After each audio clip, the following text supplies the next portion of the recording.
Okay, we are going. Okay, so this is lead generation for realtors. This is my lead generation masterclass. And basically, I'm going to talk all about reverse prospecting tonight, but we're going to also kind of review some other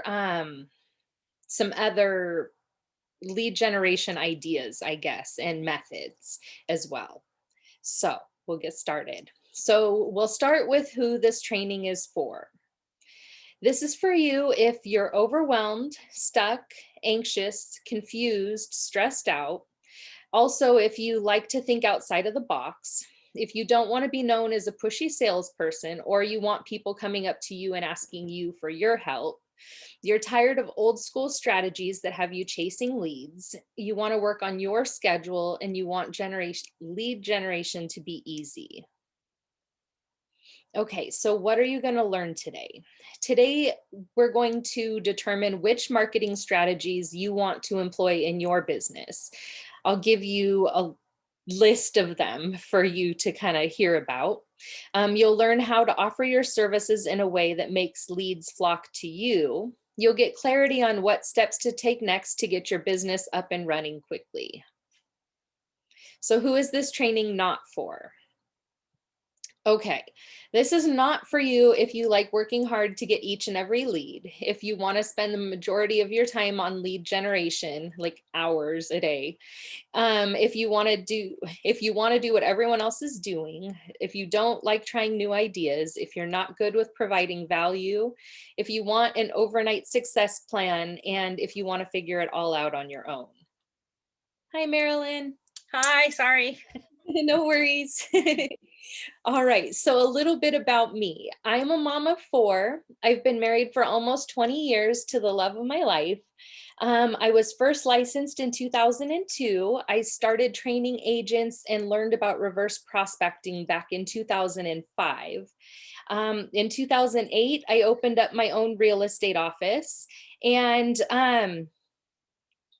in since I've been licensed, I've also earned my bachelor's and my master's in business administration, and I'm a real estate coach. I help realtors organically attract leads on demand using reverse prospecting without spending money on ads or chasing leads. Okay, so this is my family. We love to travel to national parks. We love really to travel just about anywhere.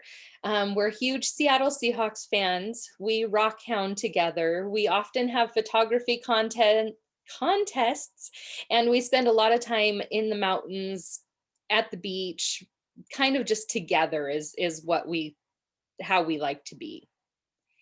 Okay, so let's get started. First, we're going to talk about the traditional prospects of the. Okay, I'm going to start over. I can't talk today, apparently. Traditional prospecting methods of real estate. Okay, so I'm sure you guys know these ones. We have cold calling and door knocking and pop buys and sphere of influence, farming, expireds, for sale by owners. Okay, so cold calling. This is where you pick up the phone, basically. You pick a person out of the blue, you call them, and you try to determine if they're interested in buying or selling real estate. If not, we want to know if they know anyone who is thinking about buying or selling. This is, of course, if they answer and providing that they don't hang up or get angry. I'm going to mute you guys as you come in, okay? I don't know why it's not doing that, but okay. All right. So the next thing is door knocking. This is when you pick a neighborhood and randomly stop by, knocking on their door and asking if they're interested in buying or selling. Again, this is one of those things. They might get angry or upset, especially during COVID. So if they don't and they answer, then you're going to ask them if they know anyone who's thinking about buying or selling. Then there's pop buys. And this is very similar to door knocking, but it's basically when you pick a neighborhood and you stop by with gifts like seeds or recipes, or I've seen people give away flags, on the 4th of July, stuff like that, but always with their card and to remind people that they're in business and willing to help them.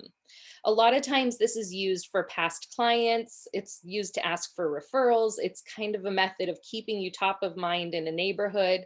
And it's definitely more of a long-term marketing strategy. Okay, sphere of influence. We all know this one, right?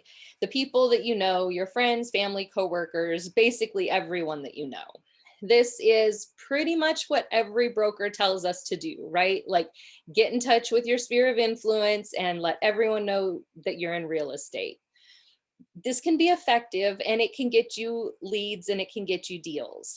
The problem is that a lot of times friends and family are not the people you want to be doing business with. Those, in my experience, are the hardest deals to get closed. They are the hardest deals to get through, and they are a lot of times no fun, and they can definitely cause rifts in your relationship, and that's no fun. Okay, so farming. Farming is when you choose a neighborhood to focus on and market to. Most of the time, farming consists of mailing postcards, mailings like newsletters and stuff, and door knocking. Again, this can be effective, but it's more of a long-term marketing effort. You're not likely to get a lot of leads on your first attempt. Cold calling expireds. This is when you go through the MLS looking for properties that did not sell when they were first listed and therefore expired. A lot of realtors will be reaching out to them. The sellers will likely have been bombarded and may not be super friendly. You definitely can get listings this way. One of the problems, though, is that the sellers may not be very reasonable. It did expire. So there may be an issue with the property, there may be an issue with the price, there may be an issue with the seller themselves. I mean, it just happens that way.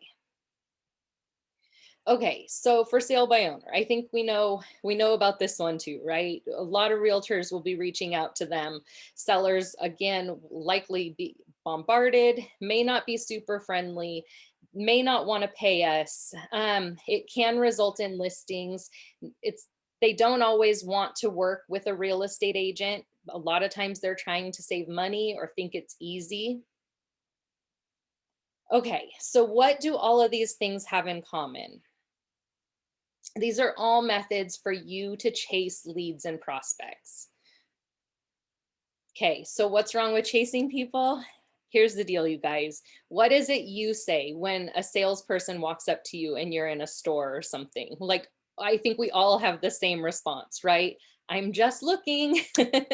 So, why do you think that people want us to just approach them out of the blue and ask them for business in that way? They don't normally want to be bothered by a salesperson until they're ready to ask a question, until they're ready to say, hey, I need to know more about this.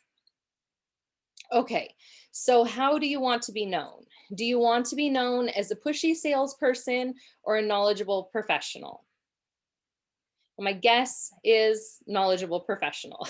So, how do you become known as a knowledgeable professional when you're just starting out?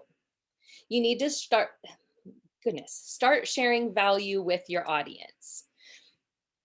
You need to do it in a way that has people reaching out to you. And you need reverse prospecting, which is what I'm going to show you. Okay, so I don't know if you guys can see my little screen here up at the top, but I'm going to move it. Okay. So, reverse prospecting is a marketing and lead generation strategy. With this strategy, you're going to start to shift your mindset and start to relearn marketing. You're going to start attracting clients to you organically. So, you're not going to need the old school strategies or paid ads, or you're not going to need to chase people anymore. Okay. They're going to come to you. So how do you use it? Reverse prospecting is when you offer something of value and your ideal client raises their hand to say, I want what you're offering. So for me, the way that I like to use it is I like to go and I will make a post. And it'll be about something that my ideal client is looking for, or I know a problem that they're going to have. And so, or a problem they're having. And so I will make a post basically offering to solve that problem, giving them something that will help them solve the problem, something like that. Okay, so what do you need to know? That's what we've been working on all week. For reverse prospecting, you need to know a few things. You need to know who your ideal clients are. You need to know where they're hanging out. You need to know what your ideal client's problem is, and you need a solution to their problem. Okay? So we've already identified our ideal clients, but basically every single time you sit down to do marketing, and I want to remind you of this because I know I said it on day one, but it's important. Every time you sit down to do marketing, you want to think about who is your ideal client that you're talking to for this message. Because every time you sit down, like I know we don't all just want buyers, right? Some of us want sellers too. So your message needs to be different depending on who you're talking to. And so you just want to have a clear picture in your mind. Okay, and what is your ideal client's problem? It is important to identify your ideal client's problem so that you can figure out how to communicate with them effectively. The more you know about their problem, the easier it's going to be to solve. So, what is your solution to their problem? Once you identify your client's problem, you need to solve their problem. The solution doesn't need to be complicated. The purpose of solving their problem is to make them see you as the professional who can help them. The solution that you're offering is designed to be juicy and make people want what you're offering. Okay, so we're going to look at some examples, but one of the things that I really want to stress to you guys, like beyond everything else, we are selling you. Like that's, you are the solution to their problem no matter what. But we can't say come and work with me, because that is not, like, it's giving them no reason. They can't, like, why would I call you over Susie from down the street? It's just one of those things. You have to give them a reason. They want to know what's in it for them. Okay. All right. So let's say your ideal clients are investors looking to flip a home. What do you think their problem might be? And you guys can unmute if you would like. Okay. So as far as investors go, um, most of the time they may be thinking that they need to know about foreclosures, possibly pre-foreclosures. They want more homes that are in fixer-upper condition. They want more homes that they can get deals on, right? So what's the solution? There's a lot of things that we could offer them, but some things that I have done that are just amazing. Every time I offer a free list of foreclosures, I have people coming out of the woodwork asking me for this list. It is something that should be very easy to pull up in your MLS, but not everyone is offering that kind of a service. So help finding pre-foreclosures is another thing you can do. You can get a list of rentals with owner info. You can generally get lists like that from title companies, is what I'm told. I have not reached out to them for this, so I would check with your title company and see what they can pull up for you. Okay, so let's talk about helping sellers. What would you say ideal, if your ideal client is a seller, what do you think their problem is? Most of the time it is just how how fast can I sell and how much money can I get, right? But a seller may be thinking about renovations that they need to do. They may be thinking, oh, I have to do this before I sell. They may not know how to price their home. They may have looked at Zillow and thought that Zillow was, the answer to their problem. They may want to know when to start packing, or how to stage their home, or what to do to declutter, or there's a million things that we can think of that they may be stressed about, thinking about and just going, okay, I don't know where to start. So what's the solution? What if you offered a free list of repairs to do to sell for top dollar? Honestly, right now, that I wouldn't even advise someone to do repairs, honestly. I don't think it's in most markets right now it's needed, but there are things that, sellers may not be looking at that are required that could be a list of things you could give them, like in our area, it's, the water heaters being strapped and stuff like that for earthquakes. So, there might be a list of things that you can give them, just a brief checklist of things that they should know about that are going to be called on an appraisal that they may not have set up already. So you could give them a moving checklist or information on staging their home or decluttering their home. Okay, so first time home buyers. What do we think their problem is? Right now, there's a lot of problems. Maybe they're thinking they can't buy a home. They may think they need to repair their credit or don't have enough money for down payment or don't know about the extra costs like closing costs and other fees. They may just not know where to start. They may also need guidance on how to write an offer that actually gets accepted in this market. There are a lot of things that we can offer our buyers and sellers. Okay, so what's the solution? You can talk to them about down payment assistance programs. You can talk to them about credit, about minimum credit scores. You can offer to help them through each step. Honestly, there are a million things that we could offer, right? So here's an example of something that I've used. Basically, thinking about buying a home, find out the 13 extra costs that you need to be aware of before buying a home. Don't be surprised by these extra costs. DM me for more information. Now, okay, here's the thing. Some people are going to look at this and go, well, I have bad credit. This isn't for me. Some people are going to go, oh, I'm already buying a home. What is it she's talking about? I need to know more about this. But they're going to reach out. They may be working with another agent already. So you're going to have to ask them.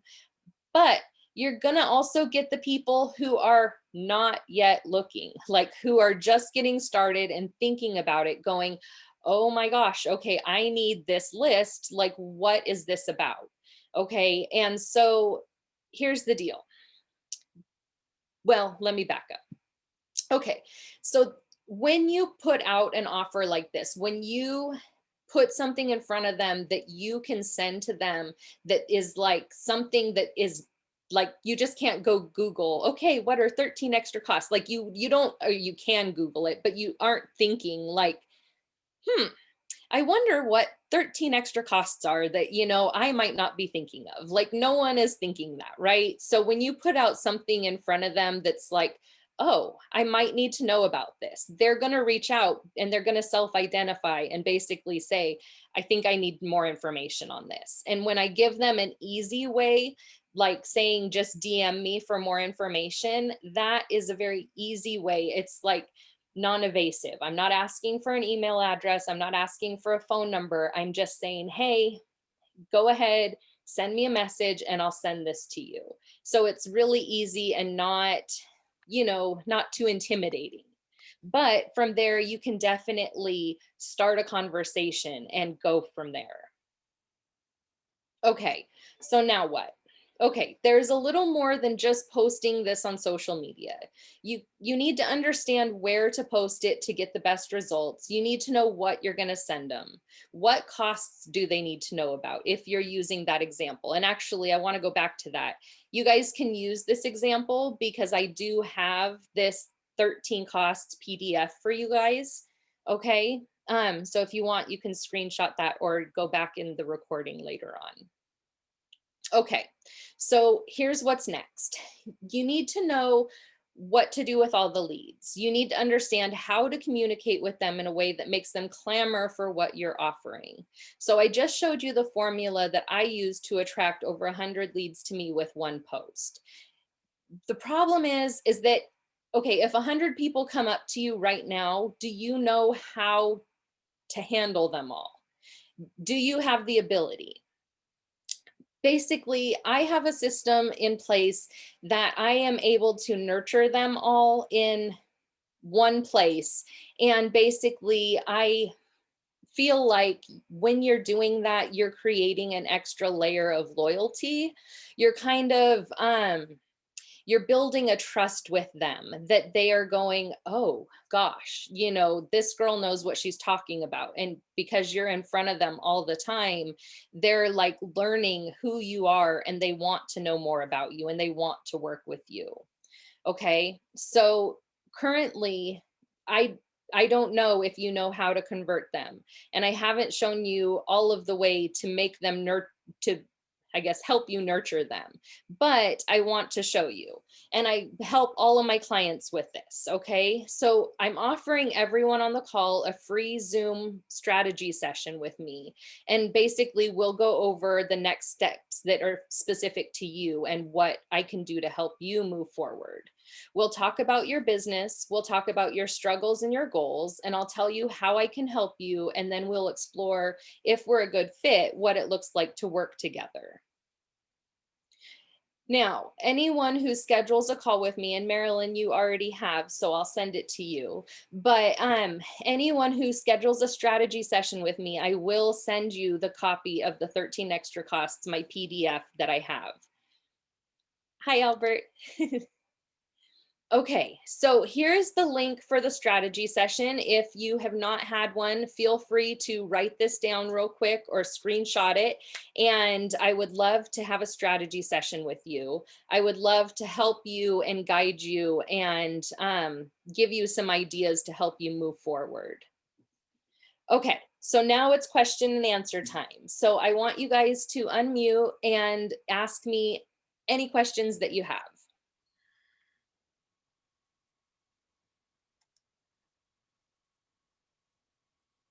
I hope you have questions. Yeah, sorry I'm late. I was just writing a contract offer here. Oh, no. And will this be recorded for us, please? Yes, it is recorded. So Okay. I have it, I'll put it in the group in a little bit as soon as it's done, like processing and everything. Okay, very cool. Thank you. You're very welcome. Any questions, Marilyn?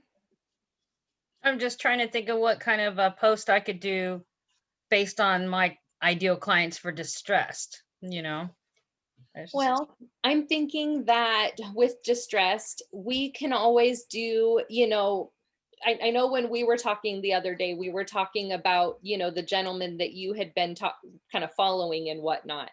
And right. I don't feel as though you couldn't do a post very similar to the letter that he mails out, or the thing that he was telling. Yeah. Right. That they blast out. Right. Exactly. Okay. There is something about, and tomorrow we'll get into creating your posts and all of that. So tomorrow, there'll be more on that. But one of the things that I would say is that you want to get their attention. You want something that's going to stop them, and just like an attention grabber, so that Right. know that they're like, okay, I'm reading this now. Then, move on to giving them more information. But you can do it in a way that's like, okay, are you, I mean, you could start with, are you struggling? Or you could start with, behind on your mortgage, or something, just something that kind of like makes them go, oh, she's talking to me. Yeah. And then go on to say, I can help you. I have resources for you, or I have, I have whatever I can help you with. Okay. I did see on through one of my meetings at Keller that somebody actually found a door hanger or a flyer company, whatever, and they made door hangers, and they actually made door hangers that said, are you struggling with your bills and all, I'm like, oh my gosh, that's perfect. But it's like, nobody wants you to go knocking on their doors right now or whatever. So, but I think I'll take maybe something off of theirs and just blast it on some of the Facebook sites I was thinking of. Yeah, and I would say that that's not, that's not a bad idea, putting something out there, just getting people to reach out to you. And a lot of times, we don't have to recreate the wheel. Right. If you see something that is like attention grabbing and you're like, oh, I would do that, or I could say that, or I never even thought to be that bold to say that. Like, Right. you can do that. It's just some people, like depending on how bold you are, if you go like full, however that was, is your house a ham, whatever, if Yeah. you go like all the way, then, like you're going to get a different type of a group of people, you know what I mean? Like you might scare away some people if you're that in their Right. face. But at the same time, you might get the people who are like, okay, point taken, like let me talk to you. Yeah, I remember back in the day of the short sales, I would follow all the, everybody who was in default, knock on their door, and it's like, I know this is happening to you. And most of them are always in denial, right? So they're like, oh, don't bother me, and slam the door in your face, that kind of a thing. But Exactly. if you can send something out so they can really actually start thinking, Exactly. what if I got this monkey off my back? How would life be? Yep. That kind of a thing. Exactly. Exactly. And I think that that's when it comes to distressed homeown. Gosh, today my mouth is just not really working with me. I got that. So anyway, I feel as though when you can step in and you can show them that you can help them, Mhm. that is really powerful. And so it may not happen the first time that they see something, it might be the second or third time. I get people, I get a lot of people who will comment on a post I do or something, and then, they'd like go away. They're just like, okay, I want more information, and I'll send them the information or start a conversation or try to, and then they don't talk to me right away, and then the next time I post, I get another message from them, and I'm like, okay, this person is still really interested. They just, are a little shy, I guess, Right. and so then they'll message me again, and I'm like, okay, and it may take 2 or 3 times before they're like, okay, like I really do need help, I am ready now. But that's the process. I mean, that's the same thing that we're doing in every other aspect of, lead generation or anything else. Oh gosh, I didn't even see that. Sorry. Okay. Um, oh, I love that. Now is the perfect time to sell an imperfect home. Exactly. That is so true. Um, okay, what about having a white copy book with your branding? I, I put the link there, Okay. and I don't want to be endorsing any particular product because there's various different products for different niche markets in it.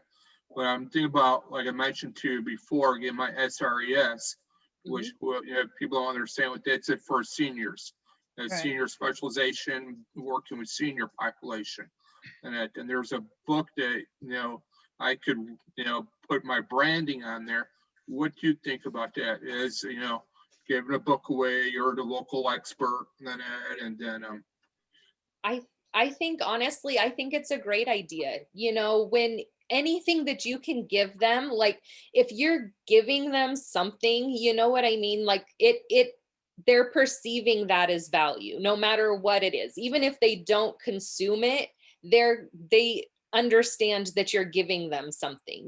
They see it come in. If you're sending them a book, like I've been sent books by different coaches that I've followed and different I don't know, a couple different people. Anyway, and it's always kind of like, wow, even though I know it was kind of a sales tactic, to get me into the next thing, it was like today I reached out to a guy who sent me a book probably 2 or 3 years ago and gave him a referral because I I remembered him because he gave me that book. You know what I mean? So that's kind of what you want is you want them to remember you and you want them to look at you as if you're the expert.